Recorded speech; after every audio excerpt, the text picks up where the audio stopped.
Today is the 14th day of May, 14th day of May, 2020. And I want anybody in Abaco that could come to the video after 9 months and say that they're proud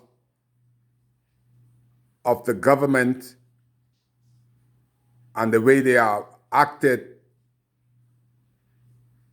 and reacted towards bringing help to Abaconians. I want any Abaconian, especially those proud to be F&Ms, that's still gonna go and vote for Darren Henfield in the next election, to ask what did the government put as priority to restore the lives of Abaconian in the way of water, electricity, and cleaning the debris. 9 months later, this doesn't happen. They have not even buried our dead. That is not even priority to this F&M government. I just gotta take a break sometime. I saw this happening during the election. A guy that came in didn't know a quarter of the people, nor their families that voted for him, Darren Henfield, became a minister. Couldn't go to the people because he don't know what they need, what they want, nor do he know their names. But I saw something strange in the years coming up to the hurricane at the Marshall Bay International Airport. And I didn't even know if this was protocol, but I keep seeing it happen. The Prime Minister would come in. He would have his driver in the car. The Prime Minister would go in his seat in the front of the car. The police escort, Darren Henfield, would make the police escort get from behind the wheel, and him and the Prime Minister would bustle a laughing, and Darren would drive the Prime Minister. Every time that Darren came into Abaco with the Prime Minister, Darren would chauffeur the Prime Minister. I said, this can't be protocol. Both of them as a minister. What if, for God's sake, they got in an accident and both of them were killed? Because Darren is not the professional driver. The professional driver that they had was the police. And every time, Darren would move the police out of the seat and he would drive Dr. Minutes, and the two of them going with a big teeth, they're grinning. I said, this ain't the way it should be. Now, I see Hubert did it for years, just taking off and tried to duck the police and driving himself. But I said, okay, this is going to work in Abaco favor. I'm trying to get the best of the worst or the bad situation.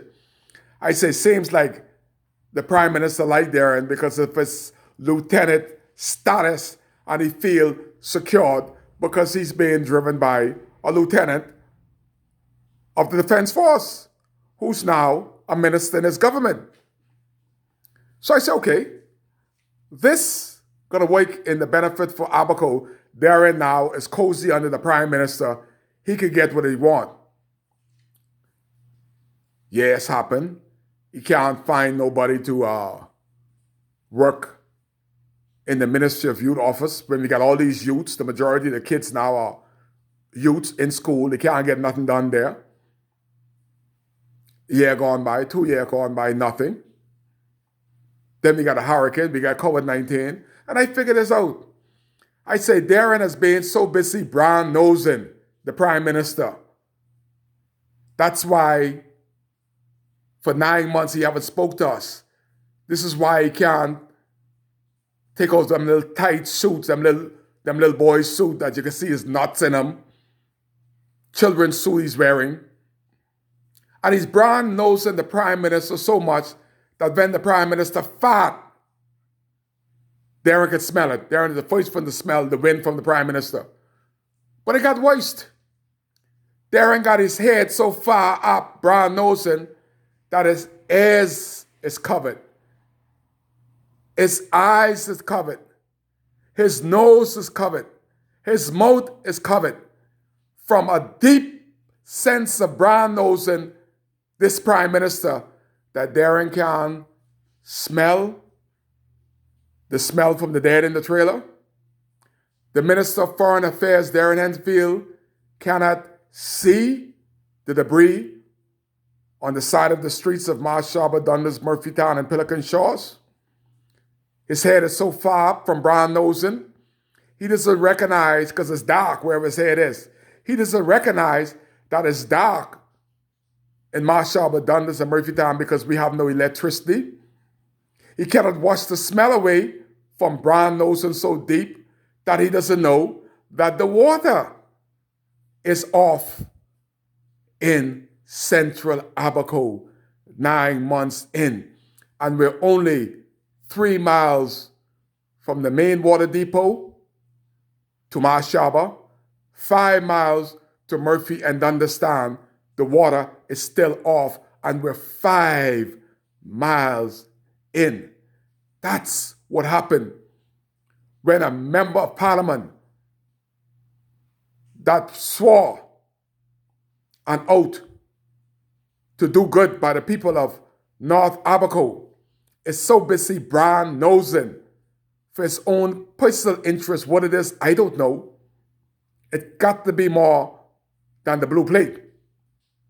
But because of Darren brown nosing the prime minister so deeply, we have been forgotten until such time as he stopped brown nosing, he can say of what Abaco needs.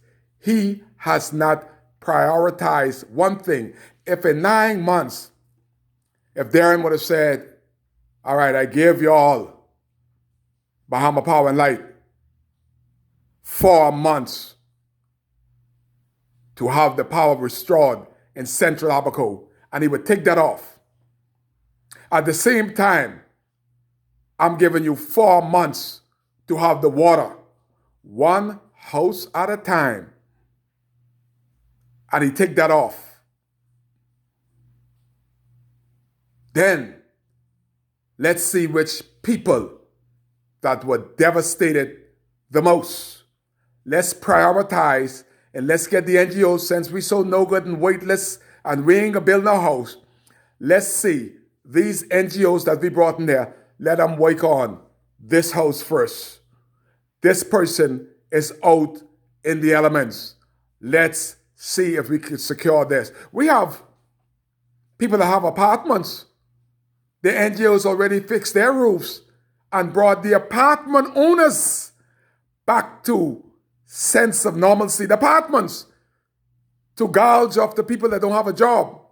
But the people that don't have apartments, that house can be restored 9 months in.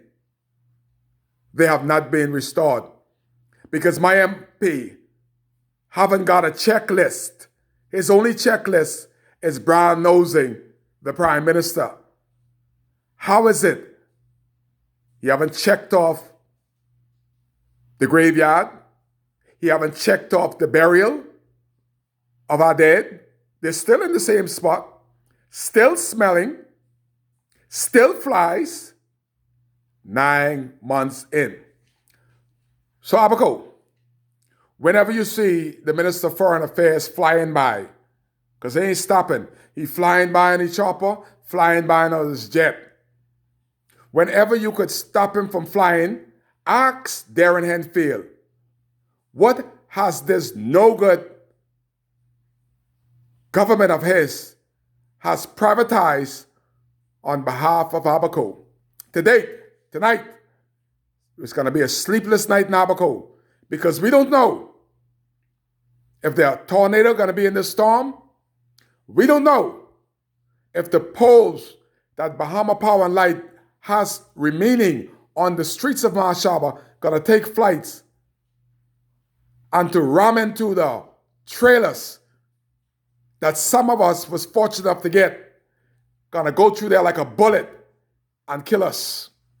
We don't know to date if the storm gonna produce a tornado, gonna bust the trailer open with our loved ones in and spread the dead bodies, which whatever disease it's on those dead bodies after 9 months of being above ground.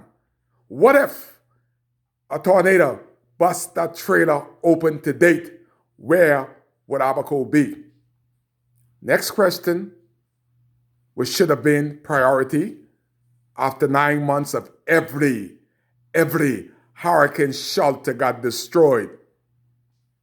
Ask Darren Henfield when he's on the way to the UN, where are we Abaconians going to go if there is another hurricane hit Abaco?